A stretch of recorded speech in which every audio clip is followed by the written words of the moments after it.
No sé cuántos de ustedes son fanáticos del béisbol. Yo soy fanático del béisbol. He sido fanático del béisbol desde muchacho. Jugué béisbol hasta que tenía los 21 años, softball hasta que tenía los 40 y pico. Y he sido muy fanático del béisbol, siempre he seguido a los jugadores de béisbol. Hay un jugador de béisbol en las grandes ligas hoy que se llama Javier Báez, un muchacho puertorriqueño. Y Javier Báez es posiblemente el jugador de béisbol que tiene los instintos para el juego mejores que ningún otro jugador en los últimos 50 años. Quizás eso sea un poquito de exagerado, pero si ustedes ven a Javi Báez jugar béisbol, ustedes se van a dar cuenta de cómo este muchacho juega. Es sencillamente algo espectacular. En una ocasión, un bateador del equipo opuesto bateó la bola en territorio foul, que le llaman, y el jugador de left field, del jardín izquierdo, ni siquiera se movía a buscarla porque estaba muy lejos. Pero Javi Báez sale corriendo desde la parte de su posición hacia la bola y llegó casi al jardín izquierdo en territorio foul y hace una jugada espectacular. El narrador del juego dice estas palabras después que vio la jugada tan espectacular. Dice, el 75% de la tierra está cubierta de agua. El otro 25% está cubierto por Javi Báez. En otras palabras, no hay nada en el terreno de juego que Javi Báez no pueda hacer. Javi Báez no es el jugador de béisbol perfecto, pero no hay duda que Javi Báez ama el jugar béisbol. Él está en el juego en todo tiempo, a toda hora y en todo lugar. En una ocasión, el entrenador decide darle un día de reposo. En el béisbol, cuando a un jugador se le da un día de reposo, quiere decir que él se pone su uniforme, pero ese día no va a jugar a menos que no sea una emergencia. Y le ponen el día de reposo y él estaba sentado en su banca. El entrenador pensó que iba a tener un día fácil, todo iba a ser muy bien, pero desde la primera entrada del juego, Javi Báez se sentó al lado del entrenador, le daba con el codo, le hablaba en el oído, le hablaba por la parte de atrás de la cabeza, le estaba tumbando la gorra, diciéndole, yo necesito que me pongas a jugar, yo necesito que me pongas a jugar, yo necesito que me pongas a jugar, yo necesito jugar. Finalmente dice que el entrenador, como en la entrada número 4, se cansó tanto, se hastió tanto de tener a Javi Báez hablándolo por uniforme, hablándolo por el pelo, diciéndole que tenía que irse a jugar, que el entrenador dice que lo puso a jugar nada más para que se callara la boca. Javi Báez tiene una gran pasión por el béisbol. Y nosotros no debiéramos de tener una pasión menor por nuestro servicio al Señor. Si Javi Báez puede estar constantemente diciéndole al entrenador, yo necesito entrar a jugar, nosotros quizás debiéramos de también tener un deseo de servir al Señor, o en otras palabras, de entrar en el juego, que tengamos el mismo ánimo y el mismo deseo que tiene Javi Báez. Ustedes saben lo que yo le he dicho anteriormente, que yo quiero estar tan y tan disponible para Dios que Él no tenga ninguna alternativa nada más que el usarme. Y eso yo lo vengo diciendo desde los años 80. Pero a veces algunos cristianos tienen la idea opuesta. Yo quiero estar lo menos disponible para Dios para que Él se olvide de que yo existo. A veces no queremos participar, no queremos jugar el juego, no queremos entrar en acción, queremos que Dios nos deje en paz. Yo no necesito que Dios intervenga en mi vida, dicen algunos. Yo lo que necesito es que el Señor me deje en paz, que no me moleste. Yo tengo muchas preocupaciones, yo tengo mucho trabajo y algunos de nosotros estamos escondidos detrás de una cortina en la iglesia para que nadie note los zapatos por debajo de la cortina y nos llame a hacer algo. Ese no soy yo. Yo tengo una opinión diferente. lo que el Señor me pida, no importa cuán incómodo y no importa cuán riesgoso, si el Señor me pide que yo lo haga, yo quiero hacerlo.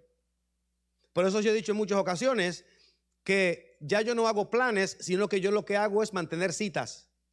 Sea lo que sea que el Señor dice que yo debo hacer, eso es lo que yo voy a hacer.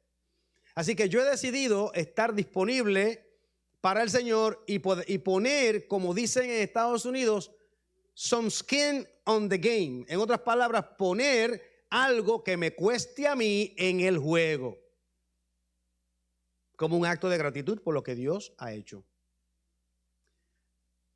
Cuando Abraham se encuentra con Melquisedec, Melquisedec le da una bendición.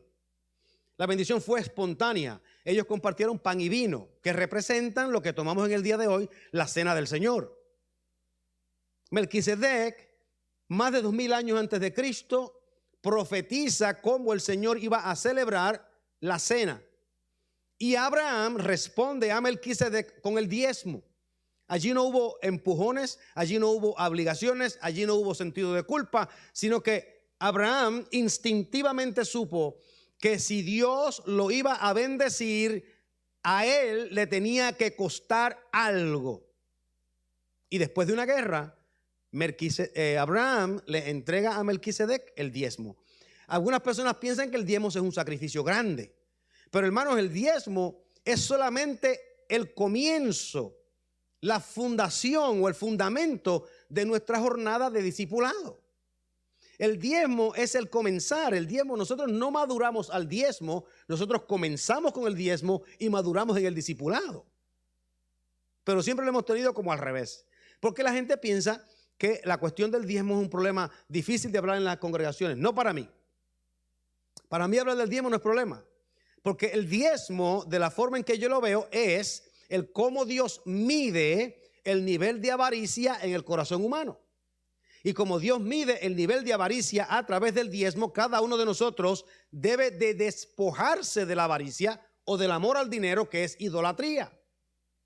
Así que el primer paso de la vida cristiana es aceptar que el Señor es Dios y que no hay otro como Él y que no viene nadie primero que Él. Y eso lo comenzamos a hacer con el diezmo, que es el primer paso. Si una persona quiere crecer en discipulado, si quiere crecer, y el discipulado lo que significa es crecer en el conocimiento de Dios, tienen que estar dispuestos a salirse de su sofá de comodidad y a empezar a tomar su cruz y seguir al Señor. Porque yo no sé si ustedes saben esto o no, pero la cruz suya no la va a cargar nadie, nada más que usted. Quiere decir que si su cruz no se mueve, no es porque Dios no la está moviendo o porque el vecino no la está moviendo. Si su cruz no se mueve, es porque usted no la está moviendo.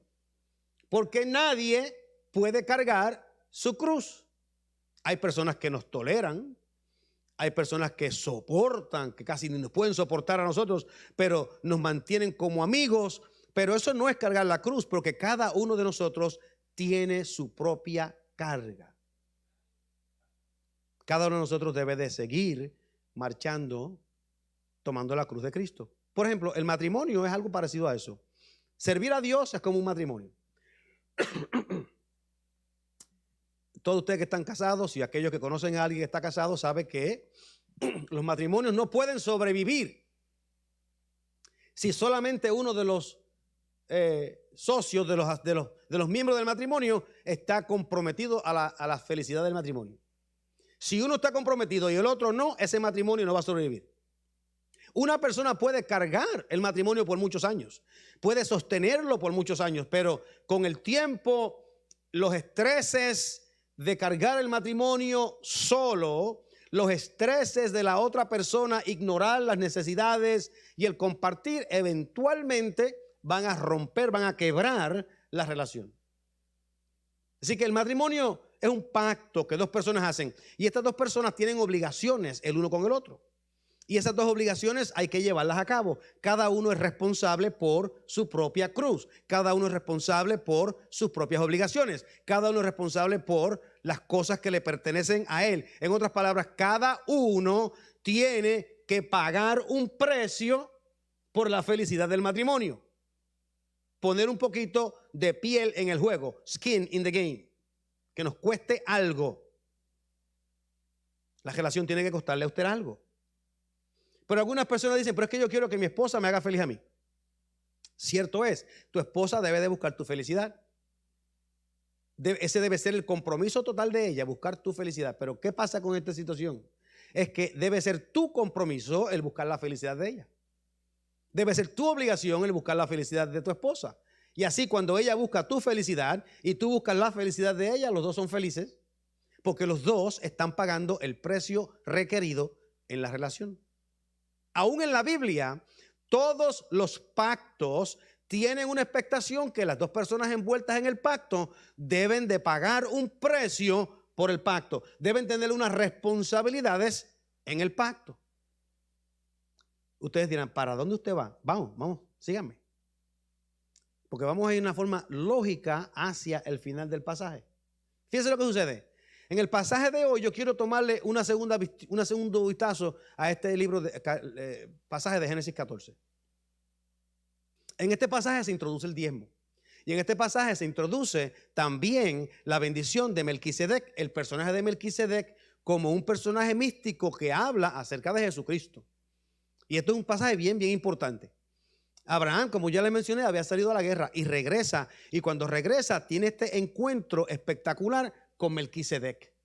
El texto lo narra como algo bien sencillo. Melquisedec trajo pan y vino, ellos compartieron pan y vino, Melquisedec bendice a Abraham y Abraham le da el diezmo. Algo bien sencillo. Después de este pasaje, en el capítulo 15, nosotros vemos que Dios ratifica el pacto con Abraham. Y aquí es donde yo creo que nosotros hemos tenido un problema de interpretación con estos pasajes. ¿A qué me refiero? En el capítulo 15, cuando Dios establece el holocausto para sellar el pacto, solamente la imagen de Dios camina en medio del holocausto. Déjeme explicarle qué ocurre aquí. Cuando en el tiempo antiguo se hacía un pacto entre dos personas o dos naciones o dos reyes, se hacía un sacrificio de un animal. Y cuando se hacía el sacrificio del animal, las dos personas, el animal se cortaba por el medio y se ponían los bandos del sacrificio a ambos lados. Y las dos personas envueltas en el pacto, o las dos naciones o representantes, caminaban entre medio de los animales que habían sido sacrificados. Y mientras caminaban entre medio de los animales, hablaban de las bendiciones y las maldiciones que habían de recibir si alguno de ellos violaba el pacto. Cuando Dios hace el holocausto en la visión de Abraham, y solamente Dios camina entre medio del holocausto, nosotros recibimos la impresión de que Dios hizo un compromiso con Abraham, pero Abraham no había hecho ningún compromiso con Dios. Y ese es un error. Aunque el pacto de Dios con Abraham es un pacto eterno y es un pacto que no cambia, también Abraham había hecho un compromiso con Dios que nosotros no vemos en el capítulo 15, pero lo vemos en el capítulo 14. Y esto es lo que sucede. El capítulo 15 y el capítulo 14 no están desconectados, sino que están conectados. Ustedes saben que por cada principio espiritual, les hemos mencionado, hay un principio físico que le corresponde, y por cada principio físico hay uno espiritual que le corresponde. El principio espiritual del pacto lo encontramos en el capítulo 15, donde Dios y Abraham hacen un pacto y Dios hace un compromiso con Abraham. Pero ¿dónde está el aspecto físico del pacto? El aspecto físico del pacto está en el capítulo 14, cuando Abraham, entregándole los diezmos a Melquisedec, reconoce que él no va a tener ningún otro Dios sino Jehová. Se despoja de la idolatría, se despoja del amar a otros dioses, se despoja del seguir a otros dioses, y cuando él entrega el 10%, dice: ya yo me sobrepuse a la avaricia, que es idolatría, y solamente Dios es mi Dios. Y ahí se compromete Abraham en el capítulo 14 con Melquisedec como testigo, y en el capítulo 15 Dios se compromete con Abraham. Si ustedes quieren pueden leer eso más tarde, pero le dije que iba a darle una volteadita diferente al pasaje. ¿Por qué yo quiero dar esa volteadita diferente al pasaje? Yo quiero dar esa volteadita diferente al pasaje por Javi Báez. Porque Javi Báez está completamente comprometido con béisbol. Y cuando Abraham le entregó el diezmo a Dios, se comprometió totalmente con Dios. Y nosotros decimos que hemos recibido a Cristo como nuestro Salvador personal, y nosotros debemos de estar tan comprometidos con Dios como lo está Javi Báez con el béisbol. Y mira lo que sucede. Cuando nosotros miramos el pacto de Abraham en el capítulo 15 y en el capítulo 14, podemos ver los dos elementos, el físico y el espiritual, y podemos ver entonces que ahora tanto Dios tiene algo que poner en el pacto como Abraham también. Porque cuando las personas que se sometían a un pacto caminaban entre medio de los animales, decían: tú me puedes hacer a mí lo mismo que le hicimos a estos animales si yo fallo en hacer mi pacto. ¿Estamos nosotros obligados con el Señor? ¿Estamos obligados con el Señor? Pregunta. ¿Estamos obligados con el Señor? Sí, estamos obligados. En muchas ocasiones no entendemos el nivel de la obligación. Sí, cuando Dios lo llama a usted a caminar en la jornada espiritual del Evangelio, Él está esperando que nosotros tengamos un compromiso con esa caminada en el Evangelio que sea incondicional. Dios no está esperando que usted esté haciendo excusas regularmente para no servir, o que usted esté haciendo excusas regularmente para no agradar al Señor que le llamó y le dio salvación. Nosotros decimos que la salvación es gratis. ¿Cuántos de ustedes saben que la salvación es gratis? Bueno, la salvación es gratis porque le costó algo a otra persona. La salvación fue gratis porque el Señor pagó el precio, pero no fue gratis para Él. A Él le costó su vida. La salvación es gratis para nosotros en términos de que la recibimos como un acto de gracia de Dios. Pero el discipulado a nosotros nos tiene que costar algo. El caminar en obediencia nos tiene que costar algo. El caminar en obediencia a Abraham inicialmente le costó el 10% de todo lo que él se gana después de venir de una guerra. ¿Cuántos de nosotros hemos estado en guerra? Una guerra espiritual, una guerra física, una guerra emocional. Y al cabo de la guerra no podemos quedarnos con todo lo que ganamos. Por el contrario, Dios dice: cuando termina la guerra, cuando tú has luchado, cuando has peleado, cuando has derramado sangre, entonces es que yo quiero el 10%. Es el proceso del Evangelio. Fíjense lo que el Señor dice. El Señor dice acerca del discipulado, dice estas palabras: permanecer en mí y yo en vosotros. Fíjense cómo está la dicotomía. Permaneced en mí y yo en vosotros. Como el pámpano no puede llevar fruto por sí mismo si no permanece en la vid, así tampoco vosotros si no permanecéis en mí. En este proceso de discipulado y de conexión, si nosotros vamos a llevar fruto, tenemos que permanecer conectados con el Señor. Pero ¿qué sucede en muchas ocasiones? Nosotros no queremos estar conectados con el Señor. Nosotros queremos tener el compromiso mínimo que podamos tener, porque la salvación es gratis y eso nos ha hecho daño. La salvación es gratis y como es gratis yo no tengo nada que hacer porque no debo de pagar nada. El diccionario define la palabra permanecer de esta manera. Dice que es, permanecer, continuar, quedarse. El diccionario griego define la palabra meinate, que es la palabra permanecer, y dice vivir en un sitio, perdurar en una lucha, estar presente en la presencia de una persona o mantenerse de pie.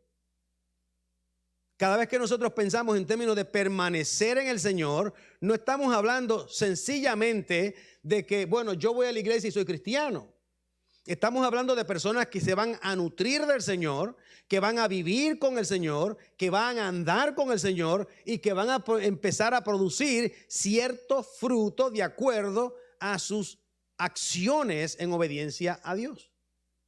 Y miren, yo sé que lo hemos dicho 1,000,000 de veces. La salvación es por gracia, por medio de la fe, y esto no de nosotros, sino que es don de Dios. Eso lo hemos hecho, lo hemos oído, lo hemos visto, y todo eso es correcto. Pero el error que nosotros a veces conocemos o hacemos es que asumimos que como Dios es bueno y la salvación es un don gratuito de Dios, que eso quiere decir que nosotros no tenemos ninguna clase de obligación en nuestro caminar cristiano. Nosotros la semana pasada hablamos de los voluntarios.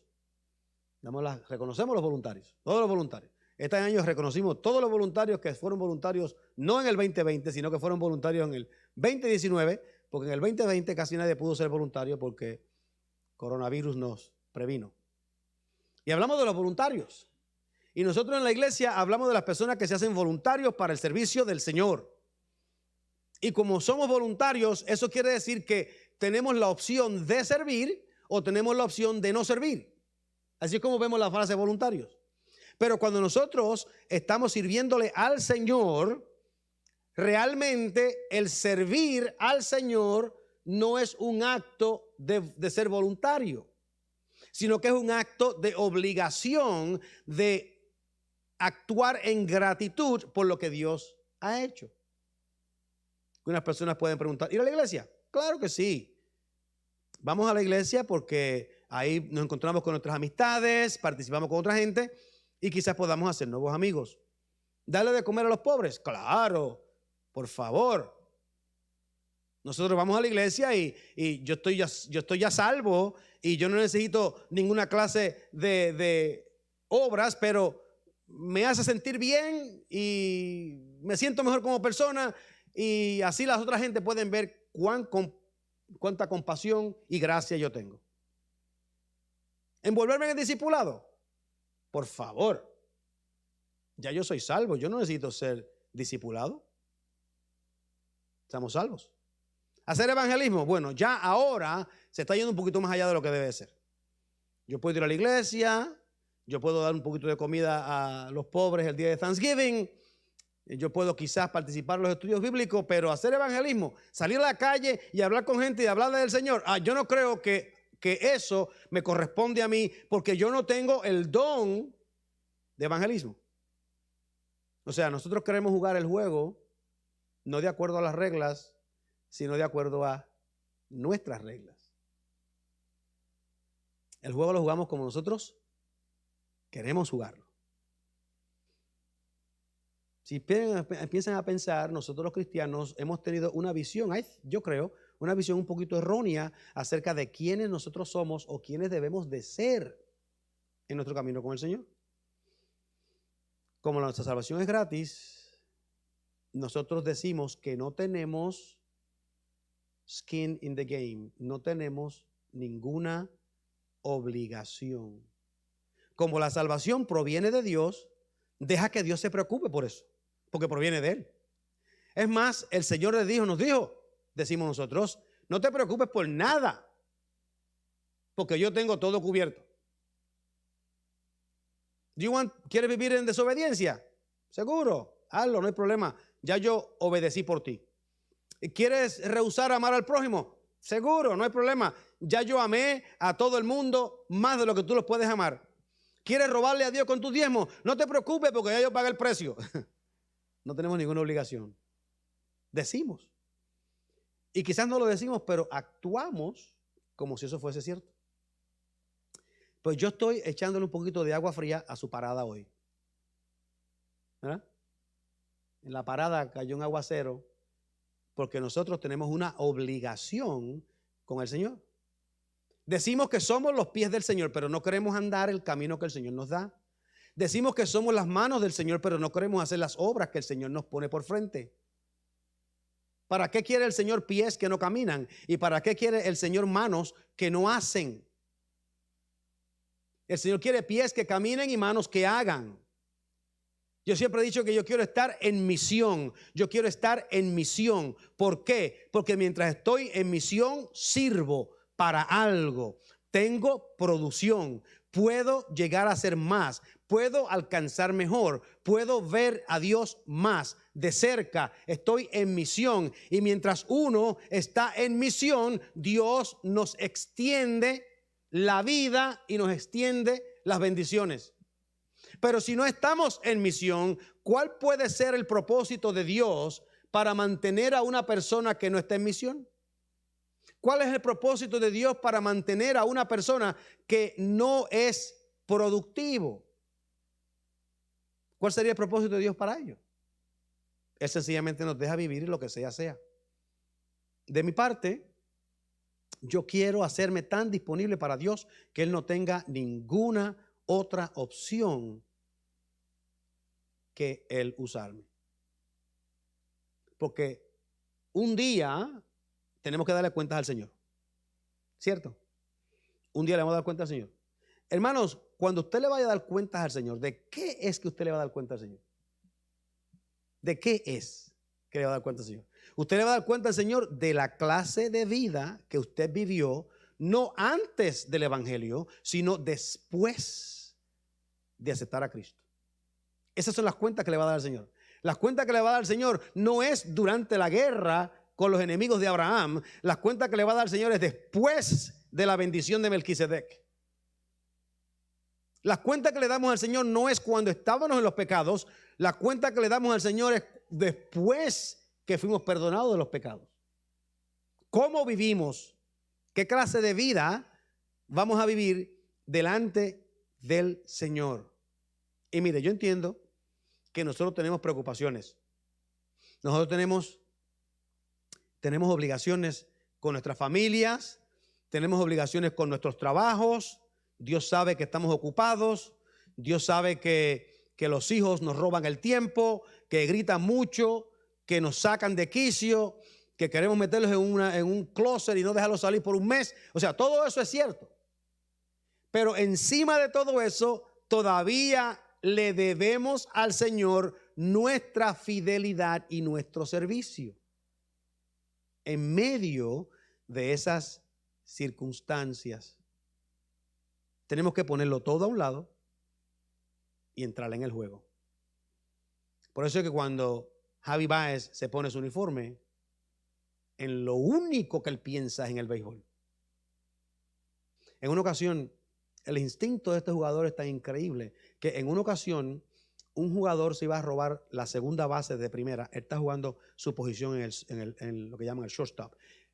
El jugador viene corriendo de primera para segunda, se va a robar la base. El receptor se levanta, tira la bola para la segunda base y antes de que la bola llegue y antes de que el corredor llegue a la base, Javi estaba señalando al receptor diciéndole, lo agarramos. Y sin mirar, agarra la bola y le pega con el guante al que viene para sacarlo de out. Una cosa increíble. ¿Cuántos de nosotros podemos decir, yo juego el juego espiritual con un instinto que sé antes de que el evento ocurra lo que Dios está haciendo? Cuando Melquisedec bendijo a Abraham y Abraham le da los diezmos a Melquisedec, Abraham dice, estoy completamente comprometido con Dios. Eso fue lo que ocurrió ahí. Estoy comprometido con Dios. ¿Cuántos de ustedes han oído la frase, en inglés dice, put your money where your mouth is? ¿No esa frase? Pon tu dinero con lo que dices con tu boca. Lo que crees que crees, pon tu dinero en eso. Hubo un hombre, un señor de negocios que dijo en una ocasión, enséñame tu chequera y yo te diré cuáles son tus prioridades. Entonces, nosotros debemos poner nuestro dinero donde nos decimos que nuestras palabras están. Si creemos algo, lo vamos a manifestar con nuestras acciones. Eso significa que una persona que es seria acerca del compromiso que ha hecho con el Señor está dispuesto a arriesgar algo de valor. Nosotros no podemos servir al Señor sin arriesgar algo de valor. Sin arriesgar algo de valor. En mi casa, el ir a la iglesia, el servir al Señor, el tener los niños con nosotros en la iglesia era un requisito. Eso no era algo voluntario, no era que cuando ellos se hicieron, tengo 14 años, yo puedo hacer lo que me da la gana, tengo 17 años, no.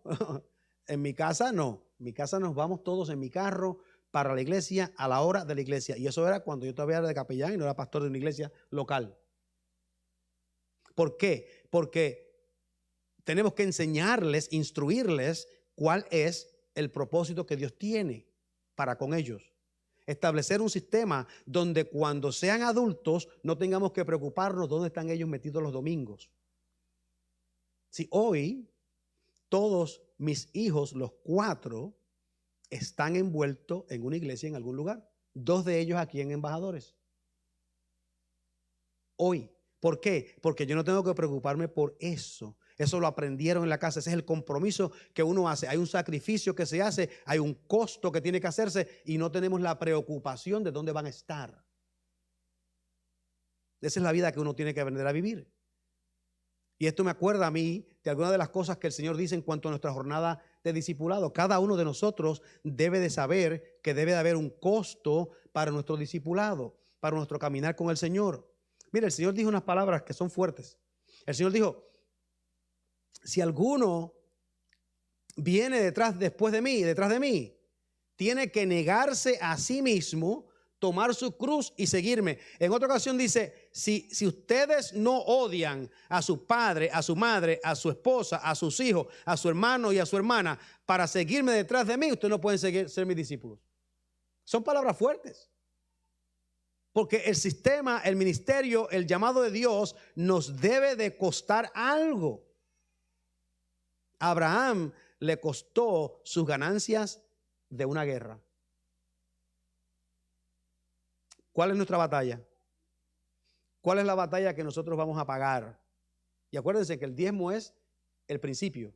El diezmo es la confesión de que ya vencí la avaricia, el amor al dinero, la idolatría, y Dios es mi único Dios. Ese es el principio. Si no hemos comenzado por ahí es que tenemos que empezar. Lo que sea. Hable con el Señor, haga un arreglo con Él. Lo que sea, por ahí tenemos que empezar. Señor, tú eres mi único Dios. No hay nadie más fuera de ti y lo voy a demostrar con mis acciones. Aquí está Melquisedec, el 10% de la batalla. El año 2021 yo seleccioné como nuestro tema dándole a conocer. Dándole a conocer. Cada uno de nosotros debe con nuestras vidas darle a conocer al Señor. Darle al mundo a conocer. Así que la pregunta que yo le haría a cada uno de ustedes y que yo me la hago a mí mismo es: ¿qué es lo que me está costando servir al Señor? ¿Qué es lo que yo estoy arriesgando servir al Señor? Abraham puso el 10% de todo lo que ganó en la guerra. ¿Y qué estamos poniendo nosotros? ¿Cuál es el costo que nosotros estamos poniendo? ¿Qué es lo que estamos arriesgando? Acuérdense que el Señor dijo otras palabras que son bien importantes. El Señor dijo que si cuando Pedro le pregunta: Señor, ¿qué va a pasar con nosotros que le hemos sacrificado todo por ti? Y él dice que no va nadie que no haya sacrificado el 100% de lo que tiene por mí, no va a recibir 1000 veces esa cantidad en el cielo. Así que el Señor nos dice: el que trata de salvar su vida la perderá, y el que pierda su vida por causa de mí la ganará. Tiene que costarnos algo. El discipulado tiene que costarnos algo. Y si nosotros nos encontramos haciendo excusas para no servir, no porque no tengamos una limitación física real o lo que sea, pero que estamos haciendo excusas para no servir, hermanos, no estamos pagando el precio. No nos está costando nada. Y no estoy diciendo que todo el mundo tiene que hacerlo todo, en todo lugar, a toda hora y en todo sitio. Estoy diciendo, si yo me encuentro haciendo excusas para no servir, todavía no estoy pagando el precio. Así que escuchen Escuchen estas palabras finales. La salvación es gratis para nosotros, pero bien costosa para Cristo. Pero el discipulado tiene que ser costoso para nosotros, porque requiere que muramos a quienes somos. Requiere que seamos crucificados con Cristo. Requiere que nos neguemos a nosotros mismos. Requiere que tomemos la cruz y seguimos al Señor. Yo pienso que en aquel encuentro con Melquisedec, Abraham se negó a sí mismo. Y la pregunta que quizás cada uno de nosotros debe hacer comenzando el 2021 es: ¿y qué de nosotros? ¿Me negué yo a mí mismo? Porque el negarse a sí mismo quiere decir que ya nosotros no somos dueños de nuestro destino, sino que nuestro destino lo rige otro. El Señor le dijo a Pedro: cuando eras joven, tú te ceñías a ti mismo. Te vestías tú, te preparabas tú, hacías todo lo que tú querías. Cuando eras joven, te ceñías a ti mismo, pero cuando seas viejo, estirarán tus manos y te ceñirá otro. En otras palabras, el seguirme a mí te va a costar ser crucificado. ¿Estamos siendo nosotros crucificados todos los días? ¿Cuál es el costo de nuestro discipulado? Oramos. Te damos gracias, Señor, por esta bendición.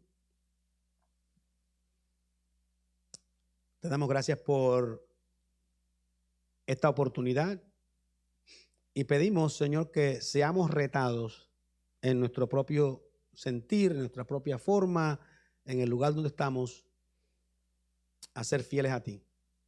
Tu palabra es fiel, nosotros queremos ser fieles y queremos, Señor, que tú dirijas nuestras vidas. Así que hoy hacemos un reto para cada uno de nosotros: morir